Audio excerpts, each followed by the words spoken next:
বীর সন্ন্যাসী হয়ে গেল, সারা ভারতবর্ষের মুখ উজ্জ্বল করল। তা বলবো, আপনি কোন প্রফেসরের কাছে শিক্ষা নিতে যাবেন না আপনি রামকৃষ্ণ ঠাকুরের কাছে দীক্ষা নিতে যাবেন? এইটাই তো শিক্ষা। ভক্তির শিক্ষা হলে আর কিছু দরকার নেই। বিদ্যাবধূ জীবনম 4 নম্বর বললাম। 5 নম্বর আনন্দাম্বু ধীবর্ধনম, আনন্দের সাগরকে আরো বাড়িয়ে দিতে পারে হরিনাম। ও মায়েরা, কীর্তন শুনলে তোমাদের আনন্দ হয় না? হয় কি হয় না? কি গো, হ্যাঁ কি না বলো? কীর্তন শুনলে আনন্দ হয় তো? তাহলে কীর্তন শুনলে আনন্দ হয়, আর যদি সবাই মিলে সংকীর্তন করেন দেখবেন আনন্দের সাগর আরো বেড়ে যাচ্ছে। তাহলে কীর্তন শুনলে আনন্দের সবাই দেখবেন, এই যেমন এই কালী পুজোয় এই কয়ালের চক এই গ্রামবাসীরা এরা কীর্তন করাচ্ছে, কিন্তু অন্যান্য জায়গায় কি কীর্তন হচ্ছে? কোথায় ফাংশন হচ্ছে, কোথায় যাত্রা হচ্ছে, কোথায় গাজন হচ্ছে, কিন্তু এখানে কীর্তন হচ্ছে। কিন্তু আপনারা বুকে হাত দিয়ে বলুন তো, যেখানে গাজন হচ্ছে সেইখানে বেশি আনন্দ না এই কীর্তনে বেশি আনন্দ? এই কীর্তনে আনন্দ বেশি, সবাই বলবে। তাহলে কীর্তন আনন্দের সাগরকে বাড়িয়ে দেয়। আনন্দাম্বু ধীবর্ধনম প্রতিপদম পূর্ণামৃত স্বাদনম, কীর্তনের প্রতি পদে পদে অমৃতের সন্ধান রয়েছে। তবে অমৃতটা খুঁজতে গেলে ডুবুরি তোমাকে হতে হবে। ডুবুরি তো সবাই হয় না। সমুদ্রের তলায় কোথায় রত্ন আছে, কোথায় প্রবাল আছে, এটা সাধারণ মানুষ খোঁজে না। যারা ডুবুরি হয় তারা তলা থেকে কুড়িয়ে নিয়ে আসে। তেমনি এত হাজার হাজার ভক্ত কীর্তন শুনছে, কিন্তু সবাই সঠিক ভক্ত হতে পারবে না। গুরুচরণ আশ্রয় করে যার রত্ন খোঁজার অভিজ্ঞতা আছে, সেই কীর্তনের সমুদ্র থেকে আসল প্রেম রত্ন তুলে নিয়ে আসতে পারবে। এটা 6 নম্বর বললাম। হ্যাঁ, এবার শেষ 7ম লাভ কি? সর্বাত্মা স্নাপনম পরং বিজেতে শ্রীকৃষ্ণ সংকীর্তনম, সর্ব আত্মাকে একসঙ্গে স্নান করাতে পারে। সর্বাত্মাকে, যেমন আমি কীর্তন গাইছি, আমারও যেমন মঙ্গল হবে, আপনারা কীর্তন শুনছেন আপনাদেরও মঙ্গল হবে। এই মাইকের আওয়াজ যত দূর যাচ্ছে, গাছপালা পশু পাখি সবার মঙ্গল হবে। এমনকি যারা শুনতে চাইছে না অথচ কানের ধারে মাইক বাজছে বলে বাধ্য হয়ে শুনতে হচ্ছে, তাদেরও মঙ্গল হবে। অনেকে শোনার ইচ্ছে নেই বাবা, অনেকে দেখবেন চাঁদা চাইতে গেলে তারা এরকম করে, কীর্তন শোনার ইচ্ছে নেই, কিন্তু কানের ধারে মাইক দিয়েছে, কি করবে, শুনতে হচ্ছে বাধ্য হয়ে। তা যারা বাধ্য হয়েও শুনছে তাদেরও কিন্তু একদিন না একদিন কল্যাণ হবে। তাই সর্ব আত্মাকে স্নাপনং মানে স্নান করাতে পারে একমাত্র কীর্তন। ও মায়েরা, একটা লোক পুকুরের মধ্যে দাঁড়িয়ে আছে, আর একটা লোক পুকুরের উপরে মানে পাড়ে দাঁড়িয়ে রয়েছে। তাহলে যে পুকুরের মধ্যে সে স্নান করতে পারছে, তার গাটা ভিজছে, কিন্তু যে দাঁড়িয়ে আছে তার তো হচ্ছে না।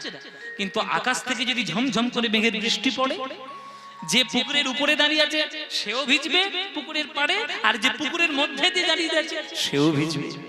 সুতরাং এই কীর্তন হচ্ছে বৃষ্টির মতো, সর্ব আত্মাকে একসঙ্গে স্নান করাতে পারে। সেই জন্যই হরিনাম গাইতে হবে। হরিনাম হরিনাম হরি হরি বলো ভাই, হরিনাম নিতাই গৌর হরি হরি হরি হরি বলো ভাই, হরিনাম হরিনাম হরি হরি বলো ভাই। নাম বিনা কলি যুগে, নাম বিনা কলি যুগে, নাম বিনা কলি যুগে, নাম বিনা কলি যুগে, কলি যুগে আর গতি নাই, আর গতি নাই, আর গতি নাই। হরিনাম হরিনাম হরি হরি বলো ভাই, হরিনাম হরিনাম হরি হরি বলো ভাই। আজকের মহাপ্রভু নবদ্বীপে বুক ফুলে দাঁড়িয়ে, বুক গর্ব করে উচ্চ স্বরে কলিযুগকে বলছেন, এই যে কলিযুগ, এই যে কলিযুগ বাসীগণ, ভক্তির পুজো ছাড়া অন্য কারোর পুজো চলবে না। ভক্তি ছাড়া জগতে অন্য কোনো রাস্তা নেই। ভক্তি করতে হবে, তবে ভক্তি পাওয়া এত সহজ নয়। ভক্তি পেতে গেলেও কসরত করতে হয়। কোনো কিছু তুমি সহজে পেয়ে যাবে হবে না। এই জগতে সহজ জগৎ নয়, এই জগৎটা কঠিনই জগৎ। আপনি যদি ধানও খেতে চান, যদি চালও খেতে চান, তাহলে কিন্তু আপনাকে চাষ করে ধানটাকে আপনাকে তৈরি করতে হবে। সেটাও কিন্তু একটা কষ্টের কাজ। আপনি ফ্রিতে হাওয়া খেয়ে নেবেন, ফ্রিতে হাওয়া খেয়ে চাল খেয়ে নিয়ে আপনি জীবন যাপন করবেন, তো হয় না। সবকিছু ফ্রিতে পাওয়া যায় না। ভক্তি পেতে গেলেও ভক্তির একটা উন্নীত রাস্তা রয়েছে। যদি কোনো ভাগ্যে কোনো জীবের শ্রদ্ধা যদি হয়, দেখুন ভক্তি কি করে পাওয়া যায়। চৈতন্য চরিতামৃতে বলছে, কোন ভাগ্যে কোন জীবের শ্রদ্ধা যদি হয়, তবে সেই জীব সাধু সঙ্গ যে করে। সাধু সঙ্গ হইতে হয় শ্রবণ কীর্তন, শ্রবণ কীর্তন হইতে হয় অনর্থ নিবর্তন, মানে পাপ হয়। এবার অনর্থ নিবৃত্তি হইতে ভক্তি নিষ্ঠা হয়। যখন আপনার মনের মধ্যে ময়লাগুলো দূর হয়ে যাবে, অনর্থগুলো নিবৃত্তি যাবে, তখনই আপনার মনের মধ্যে ভক্তি আসবে। তো ভক্তি তো এমনি এমনি হবে না। এবার মহাপ্রভু বলছে, ভক্তির পুজো ছাড়া অন্য কারোর পুজো চলবে না। শুদ্ধ ভক্তি গোবর্ধন তোমরা পূজা করো জগজন। শুদ্ধ ভক্তি গোবর্ধন পূজা করো জগজন। এই বিধি দিলা জগ মাঝে শ্রবণাদি নবয়ঙ্গ অগ কল্পতরুময় শৃঙ্গ। শ্রবণাদি নবয়ঙ্গ কল্পতরুময় শৃঙ্গ। শ্রবণাদি নবয়ঙ্গ কল্পতরুময় শৃঙ্গ। শ্রবণাদি নবয়ঙ্গ কল্পতরুময় শৃঙ্গ। ভক্তি পঞ্চরস ফল তাহা সাজে রে, পঞ্চরস ফল তাহা সাজে। এই যে গৌরচন্দ্রিকাটা গাইছি বাবা, পরিষ্কার ভাবে শুনুন।